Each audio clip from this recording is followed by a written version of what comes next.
The weekend after Thanksgiving in 2016, 28-year-old Joel Michael Guy Jr. decided that he was going to murder and dismember his parents. All because they decided they were no longer going to pay for and support their 28-year-old son.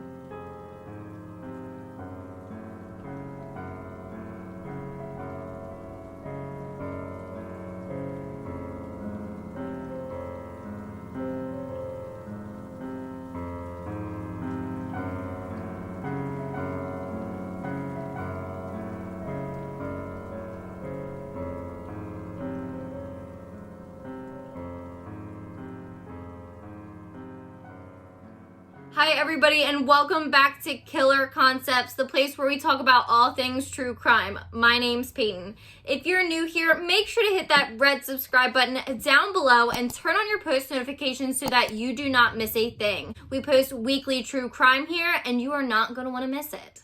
I would like to forewarn you that this video has very graphic information as well as crime scene photos, so if that is not your thing, this may not be the video for you, but I hope it is because I would love to have you stay here and discuss this case with me. Today we are talking about a man named Joel Michael Guy Jr. He was a 28-year-old man who murdered and dismembered both of his parents because they had decided that they were no longer going to support their 28-year-old son. They were ready to retire and they just could not afford to keep working in order to pay for him. They did not have to pay for any of their other children. Joel Michael Guy was born in 1988 to Joel Guy Sr. and Lisa Guy. Joel Guy Sr. was a pipeline engineering designer, and his wife Lisa Guy was a human resources accounts payable specialist at Jacob Engineering. They made a really good living and they had 4 children. The Guys had always lived very comfortably as both of them had very good jobs, and so that enabled them to be able to spoil their one son. Their son, Joel Michael Guy Jr., who they usually just called Joel Michael, was actually known to be a little bit of a recluse. And while the rest of his siblings had blossomed and had left the nest and supported themselves, Guy Jr. just was not like that. He really did not speak much with people, and he was so much of a recluse that his best friend actually didn't even know that he had any sisters. In 2016, Guy Jr. graduated from the Louisiana School of Math, Sciences, and the Arts, following him attending Hanville High School. As I already said, Guy Jr.'s parents always supported him, and so he never really worked. But what he did do is he consistently went to school. He was enrolled in college and he was going to Louisiana University, and so he lived in Baton Rouge, Louisiana, where his parents actually paid for his apartment. According to articles I had found, he was studying to become a plastic surgeon at the time, but he withdrew from the college a year before his parents' murder. The Monday after Thanksgiving in 2016, sheriff's deputies would find the murdered bodies of Joel Guy Sr. and Lisa Guy in their Knoxville County, Tennessee home. The police visit was prompted when one of Lisa Guy's co-workers actually called the police to ask for a welfare check. Lisa had not come into work that day, and she never called anybody to let them know that she was not going to be there, and that was not like her at all. And so her company began to worry, and so they called the police to have the police go out and issue a welfare check. When the deputies arrived at the home and they opened the door, they were greeted by a bunch of groceries strewn across the floor. They were perishable items like meat, and so it probably had a bit of a foul odor, and it just was not something that somebody would leave on the floor for a long period of time. When the deputies continued to search, they ended up finding the body of 61-year-old Joel Guy Sr. Guy Sr. had been stabbed 42 times. He had injuries to his lungs, his liver, and his kidneys. Some of his knife wounds were so terrible that his ribs had actually been scraped and other ones had been severed completely. This just shows you what kind of sheer force was being used when Joel Guy Sr. was being stabbed. Guy Sr.'s hand had been severed and his arm had been cut off at the shoulder blade. His legs were also removed at the hip and one of his feet were removed as well. Police investigated further and they found Guy Sr.'s hands upstairs in his home gym. It was actually a spare bedroom, but he had turned it into a home gym, and this is where they found his hands, and the room was completely splattered with blood. Deputies then found 55-year-old Lisa Guy. Lisa had been stabbed 31 times, which is only a little bit less than her husband. Just like him, some of her stab wounds were so severe that her ribs had been scraped and others had been cut clean off. In fact, 9 of her ribs had been completely severed. Her legs were cut off beneath the knee and her arms were severed at the shoulder. Even more disturbing, the mother of 4's head would be found boiling in a large pot on the stove. The gruesome details of this crime would only get worse. Knox County Sheriff's Office investigators would find the bodies of both Joel Michael Guy and Lisa Guy in 45-gallon containers. Now, when I say bodies, I mean they found their torsos in there. Their torsos had then been covered with corrosive chemicals. Prosecutors would eventually go as far as to call it a diabolical stew of human remains. The purpose of these chemicals was to try and dissolve the bodies in order to get rid of physical evidence. Besides the guys' bodies soaking in the bathroom as well as their body parts upstairs in the house, investigators also found several other things. This included sewer line cleaner, a bag of baking soda, liquid fire, muriatic acid, drain opener, lye, food grade hydrogen peroxide, bleach, and a bleach sprayer, all upstairs in the home. As investigators were searching through the home, once they found these bodies, they would find concrete evidence that would prove that the person who murdered Joel Guy Sr. and Lisa Guy would be none other than their 28-year-old son, Joel Michael Guy Jr. And he had been planning this murder for weeks. So the evidence that investigators would find that would tie Guy Jr. to his parents' murder would be a notebook. This notebook had pages and pages of details on how he was going to kill his parents and how he was going to get rid of the evidence, as well as what he was going to reap from his parents' death. The notebook of his planned crime as well as his parents' assets is absolutely chilling to me. It is disgusting and it sends shivers down my spine. He had written in the notebook that his mother had a $500,000 life insurance policy, and this was under her assets.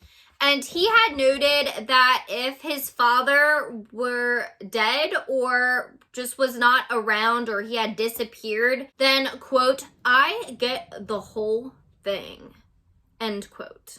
How can anybody talk about their parents' assets and their parents dying that way? I can't fathom it. I can't do that myself, so I just don't see how anybody else could.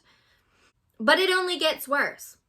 Guy Jr. had also written down his father's assets, in which he noted the 2 homes that the two had gotten. So they had an old home and then they moved in to their newer home. And he had written down how much each house was worth. But one of the things that he noted was that after the fire, so apparently he was planning on burning the house down to get rid of all the evidence, that house would be worth nothing unless he got something out of homeowner's insurance, which he wasn't sure if it worked like that, if somebody died, if their family got the homeowner's insurance. And so he had been planning all this. He had their cars listed. Anything that he could possibly benefit from, he had listed in this notebook in his plan to kill his parents. So I'm just going to pop a list up right here, which this is actually the list that Guy Jr. had written. Guy Jr. had written what I would consider a grocery list of murder in his notebook. He had noted that he needed knives. They were quieter and, you wouldn't hear it as much. He needed carving knives to cut down meat into smaller pieces. He needed bleach to get rid of proteins. He also needed a blender and a meat grinder to grind the body meat. He needed a sledgehammer to crush bones. He wanted chemicals in order to get rid of the bodies. He also had written that he needed to turn up the heater in the house as far as it could go because it speeds up decomposition. He had said that he was going to flood the house because it helps wash away evidence. He wanted to flush chunks of meat down the toilet and not use the garbage disposal. This man had completely listed out everything that he possibly needed to commit a serious crime, an act of murder and violence on his parents. And I can't imagine how anybody could ever do this to the people who gave them life. The documents can be found anywhere on the internet as well as court TV. They did show these during the trial with Guy Jr. and I encourage you to look at them. If you have a weak stomach, don't look at them, but it is absolutely horrendous. Guy Jr. was incredibly smart, although they would try and say that he was insane at a part of the trial, but his planning proved otherwise. Starting November 7th, he began to purchase items off of his list in order to stockpile things to accomplish his goals. He was only buying things with cash so that it could not be traced. He was seen on surveillance footage buying these objects and items. On November 7th, he had been seen on surveillance footage in Ace Hardware buying muriatic acid as well as food-grade hydrogen peroxide. On the 18th, he was at Home Depot buying extension cords, a bleach sprayer, and a timer. On the 19th, he was at Academy Sports where he had bought a knife. And then on the 21st, he was also seen at Walmart. After finding his notebook and linking Guy Jr. to the crime on November 29th, 2016, the FBI, Knox County Sheriff's Office, and the East Baton Rouge Sheriff's Office would all arrest Guy Jr. for the murder of his parents. When they arrested him, they actually found a meat grinder in the trunk of his car, as well as in his apartment where they found receipts of the places that he had went to buy his murder supplies, but these were not allowed to be used in court because the judge found this unconstitutional. According to investigators, this is how the murder went down. On November 26th, 2016, Joel Guy Jr. would attack his father, Guy Sr., with a knife upstairs in his exercise room. His mother was out shopping at the time, and this scene had evidence of a very large struggle, and that is why there was blood in so many places all over the room. Guy Sr.'s clothes were then cut from his body and laid nearby him, as well as 2 large knives and his bloody pack of cigarettes, which were laid on top of his clothes. Then Guy Jr. waited for his mother, Lisa, to get home. She would come through the front door, drop off her groceries down in front of the stairs before heading up the steps towards the upstairs of the home. When she got to the top of the stairs, she was attacked by her own son with a knife. Just like her husband, her clothes were then cut from her body and laid right near her, and by several tubs of sewer line cleaner.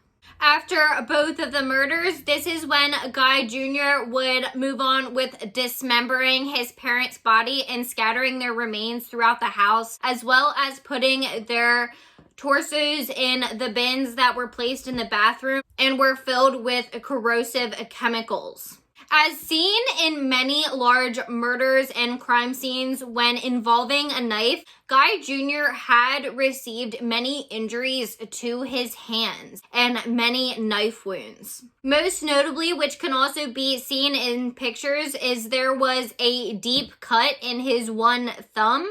Later that evening, he was actually seen at Walmart buying first aid supplies to take care of his wounds. After bandaging up his wounds and putting his parents' body parts everywhere that he had planned, he headed home to Baton Rouge, Louisiana, and this is where he would be until the time that he was arrested by police. Joel Michael Guy Jr. would go to trial in September 2020, the very end of September, right before the beginning of October, for his parents' murder. And at this murder trial, much evidence would be brought out. The trial would really only last about 4 days because there had been so much evidence stacked up against him where he would be convicted of murdering both his parents. At trial, his sisters did get to speak, and they told us a little bit about who Guy Jr. was as a person. So Guy Jr. had 3 siblings, and as I said in the beginning, while those siblings went out and they lived their life, Guy Jr. really just did not do that. He relied on his parents 100%. They paid for his apartment. His mom worked just to be able to support her son. But the two were getting older and they wanted to be able to retire and not to have to work any longer. His sister had said that his parents were planning on no longer supporting Guy Jr. as they just could not go on and live the kind of life that they wanted to move on to if they continued to do so. They had doted on him so much that he even still had a room at their house, which was filled with pictures, trophies, any kind of memorabilia, stuffed animals that were his. And this is where he'd stay when he'd go to his parents' house, like at Thanksgiving time. And this is where his murder notebook would be found by the police. Joel Guy Jr.'s half-sister, Angela Crane, said, quote, "Our dad said that Joel Michael was going to be cut off and was going to have to stand on his own 2 feet. Lisa agreed," end quote. Crane had also said that this had been an ongoing conversation for a long time within the family because they had been taking care of a Guy Jr. so long, and he was a 28-year-old man. He was not a young kid anymore. Guy's sisters also said that they were a very close-knit family and they talked to their parents all the time and they were very wonderful people, and that they had a group text message that they would all talk to each other in. And Guy Jr. was never like that. Like I said before, he was a recluse. So in trial, they did point out that he was never really part of family conversations. However, his family did say that on Thanksgiving night, when the whole family was there, he was unusually talkative and really nice, and he was even playing with Angela Crane, his half-sister's kids, which she didn't even think that he knew their names because he acted any other time like it was such a bother to him. But he was actually playing with the kids that night, which was very unusual, and they didn't realize why until after their parents had been murdered. At the trial, prosecutors brought forward multiple professionals stating that it would have taken a lot of effort and a lot of time to dismember the body. It would take a lot of rage in order to inflict the kind of wounds that were done to them, that everything was done very methodical and it was planned out very well, and it had been planned for weeks. They had also brought in bags and bags of evidence, as well as shown the jury the absolutely terrifying list in his notebook that Guy Jr. had written. And the whole time, he's just sitting there like it's not bothering him at all. And you can watch these videos on Court TV. This was a pretty recent trial, so you can look it up and you can watch it. I will make sure to link it down below so that you can. And the whole case is just really disturbing. And so with the amount of evidence that they had against Guy Jr., even though he ended up pleading not guilty to his crimes, he was sentenced to 2 life sentences for the murder of his mother, Lisa Guy, and his father, Joel Guy Sr. On top of this, Guy Jr. was also convicted of abuse of a corpse or corpses for what he did to his parents' bodies. That is all I have for you today on this case. This case is absolutely jam-packed full of information. If you look at my sources down below, you can find videos of Guy Jr. at his trial, as well as many pictures of the evidence and the crime scene, which I would love to talk to you guys about. So make sure to comment down below what you think about this case. I think it is absolutely insane that anybody would ever do this to their own parents, but apparently it does happen. If you have not done so already, please subscribe to my channel and don't forget to turn on the post notifications so that you are notified anytime I post new content, as well as subscribe to my social media channels, which you can also find down below in the description box. If you have any case suggestions, make sure to send them to the email address right here, as I would love to hear them from you. I want to know what you want to hear about. Don't forget that the world's most dangerous minds hide in the most unlikely places, and to stay safe.